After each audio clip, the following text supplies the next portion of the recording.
Hey yo, this is Firefighter Tiger, co-host of the Public Safety Future Responders podcast. Um, Back with our final episode of our podcast main series, season 1. Yes, we're going to be calling this season 1 of the podcast. For our final episode, episode 11, we are going to be heading back onto the rails, but instead of fighting fires, we're going to flip the coin and we're going to go join the railroad police force. So, folks, so we're going to start off with a little bit of history, and then we are going to get right into it. So we're going to start off with basically there was really no back in the old days, way back, there was no rail law enforcement until Chief Engineer Benjamin Ledrobe of the Baltimore and Ohio Railroad established one of the earliest known railroad police forces back in 1849. This gave LeBro the idea of creating his own railroad police force, one hired and paid entirely by the railroad. So, folks, basically what the railroad police forces is, like, if you've seen them, like, for example, if you go to like Amtrak, you'll see like the officers walking around.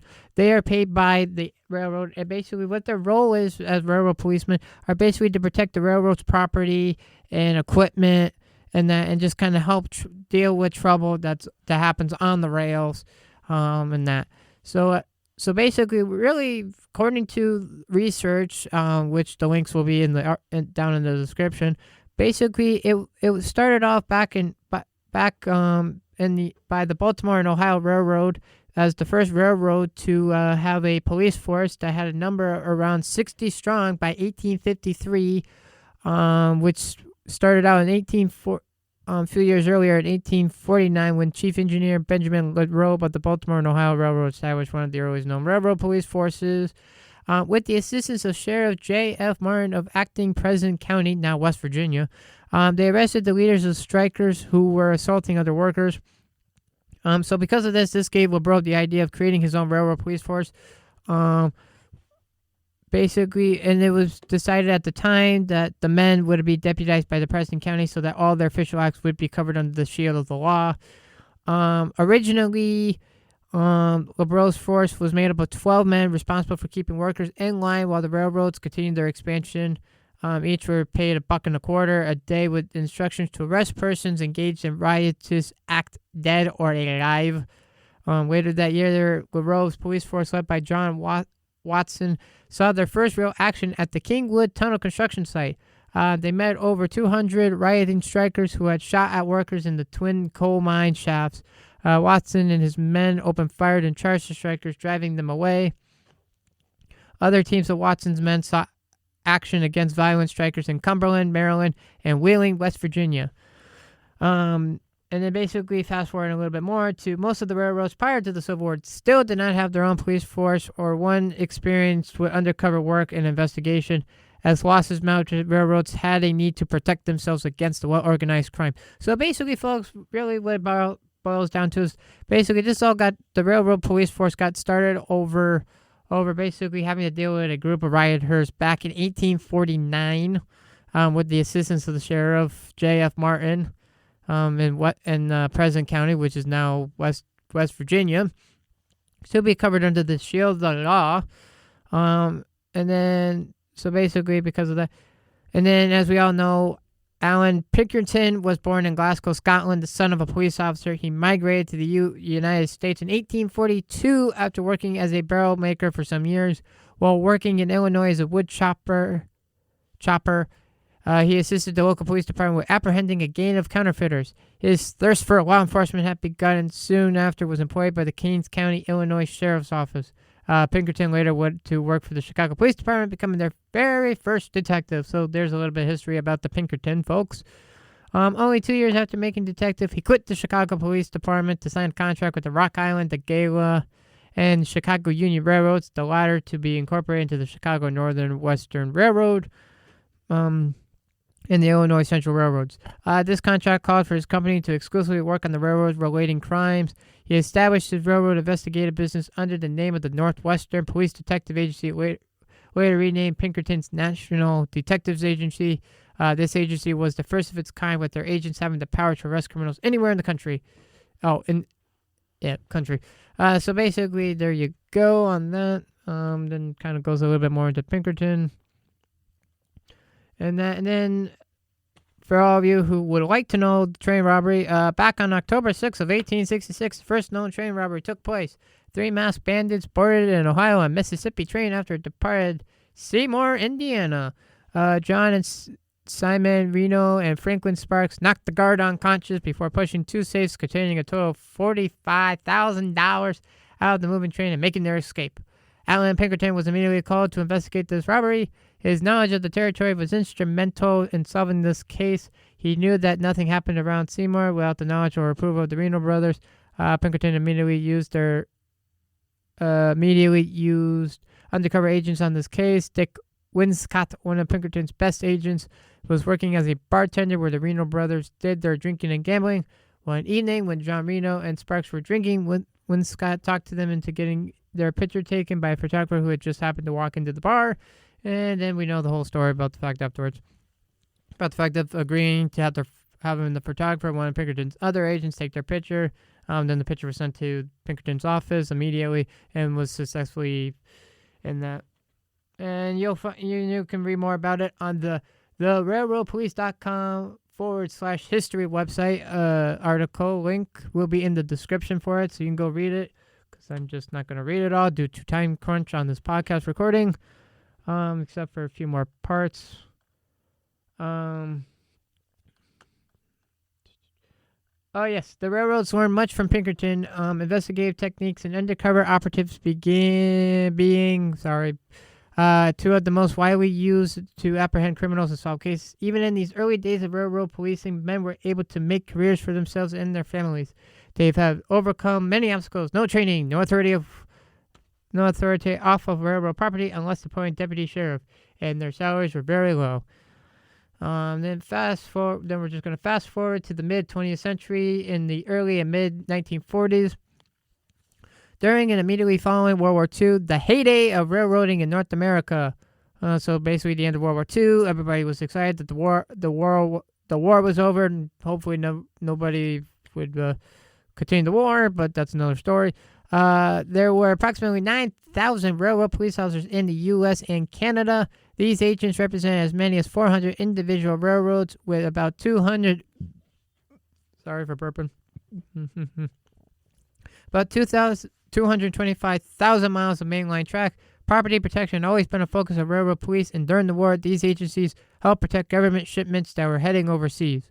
By the mid-1940s, passenger rail was the main mode of transit across the United States, and ridership numbered in the millions annually. During this time, the railroad police officer not only had to worry about cargo, but also for the safety of passengers both on and off the train. Railroad police officers were often stationed in busy railroad depots where they kept an eye out for pickpockets, muggers, and other criminals that would prey off unsuspecting railroads. So basically, folks, like it is when you go into busy train stations like Grand Central Station down in New York City and New York has officers walking around the stations. Union Station's up in New Haven, Connecticut also has it. So basically you'll find police officers a lot of times roaming around stations like in the busiest stations around the country, especially in the main stations where you'll get a lot of busy traffic and where crimes will be.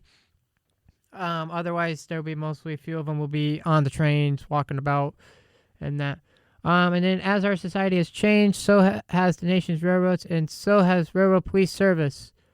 Railroad policing has developed into a unique, highly specialized branch of policing. So basically, folks, railroad policing is sort of like normal police officers, except the fact of instead of kind of going out on the road, you're mostly on railroad property, on the trains, in the rail yards, in the stations, looking out for crimes relating to railroad offenses.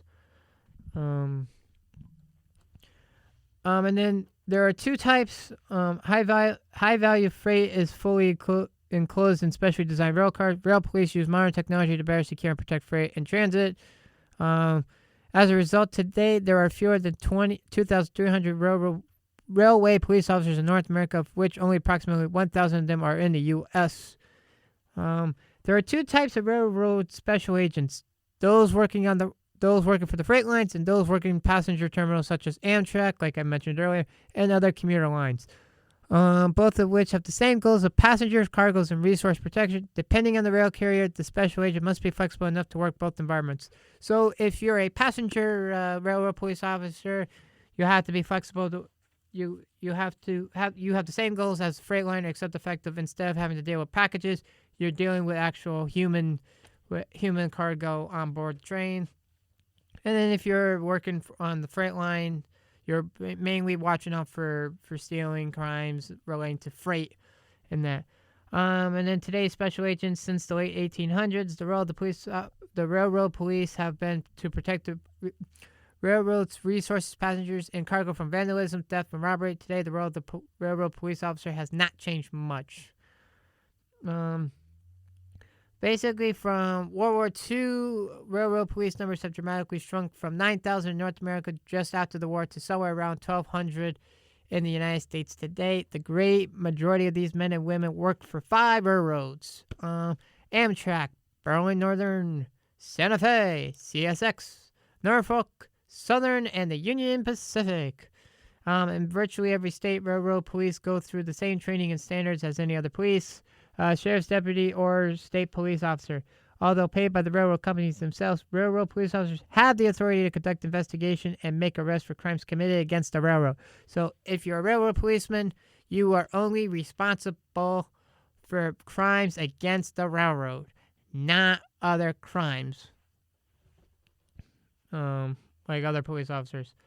Although hiring standards vary from railroads to railroads, most railroad police officers must already be certified in the state in which they are employed to work, pass a physical fit standards, and have a college degree or a minimum amount of college hours. Once employed by the railroad, the officers will usually undergo several weeks of training above and beyond what they have already learned through a police academy. So basically, you're going through the same training as the other police officers, and then when you're done with the academy, you're still doing training, but more towards the railroad standards and what you got to look out for on the railroads, depending on the railroad you were hired for.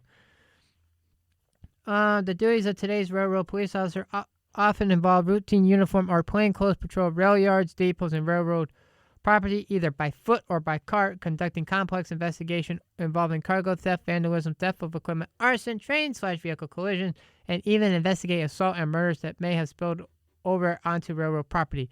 Due to such wide variety of cases that a railroad police officer may have to handle, being flexible and having knowledge of some of the most advanced law enforcement technique is essential. And you could just read the rest of the modern day in the article that I just read. And then we're just moving on real quickly into the Railroad Police Authority. Basically, up in our friends to the north of the United States, up in Canada, for all those Canadians. In Canada, federal and provincial law regulates railroad police. In the U.S., the appointment, commissioning, and regulation of the railroad police is primarily a state mandate. However, federal law allows railroad police officers to enforce the laws of other states as found under the following provision of Section 1704 of the Crime Control Act of 1990, effective March 14, 1994, provides a railroad police officer who is certified or commissioned as a police officer under the law of any state shall, in accordance with the regulation issued by the Secretary of Transportation, be authorized to enforce the laws of any jurisdiction in which the rail carrier owns property. Also, too, is Title 49 Code of the Federal Regulation, CH 207.5, which you can read in the article because I'm not going to read the title of that. And then we have the Mail Guards of the United States Marine Corps Mail Guards. From the book titled The Illustrated Directory of the United States Marine Corps U.S. Mail Robberies, the president has barely settled into his easy chair at the White House when the nation became engulfed in a crime wave capped by the armed robberies of the U.S. mail. Edwin Denby, the only former Marine ever to become the Secretary of the Navy, called upon 53 officers and 2,200 enlisted men of the Marine Corps to keep watch on the post office, railway, mail cars, and postal trucks across the country. After the Marines reached their designated posts, mail robberies came to an abrupt halt.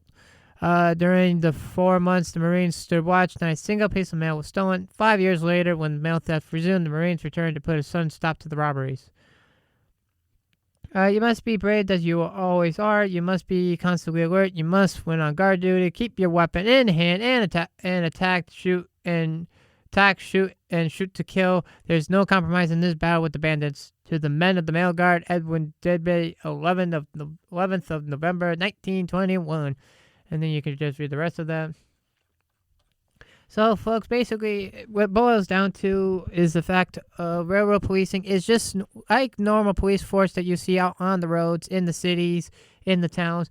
But railroad police force has the same exact training, except they go through several more weeks of training after the police academy, like I already said, to get the specialized training for training relating to the railroads of different ones. So, if you're hired for Amtrak, you go through the police academy of that state that you're hired in, you will be having several weeks of training for her to learn the standards and what to look out for on Amtrak's properties and equipment, and then same with Berlin Northerner and CSX and that. And folks, before we leave you with this, sorry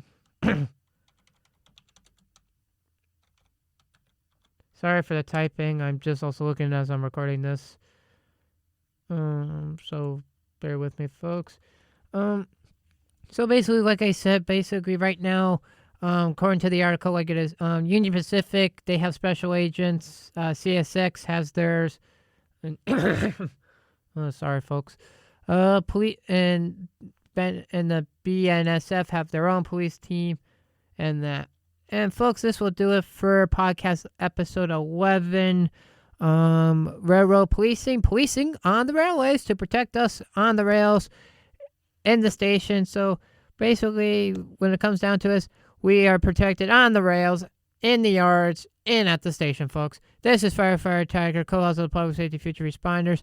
Hopefully you enjoy. If you do, feel free to like this and comment if you can on our community post, which will be posted with this as soon as this recording becomes available.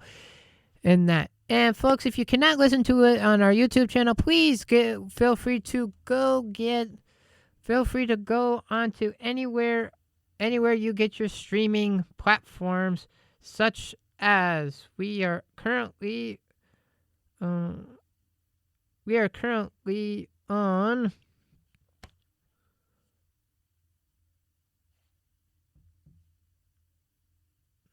Sorry, folks. Feel free to So basically, if you can't listen to us on YouTube, feel free to go take a listen to us on Spotify, Amazon Music, Google Podcast is where you'll also find our podcast, folks. And on those other streaming platforms, it's just going to be the podcast main series and our Positive Tigers message, folks. If you want the weather report, you're going to have to come check us out on our website or on the YouTube channel, folks.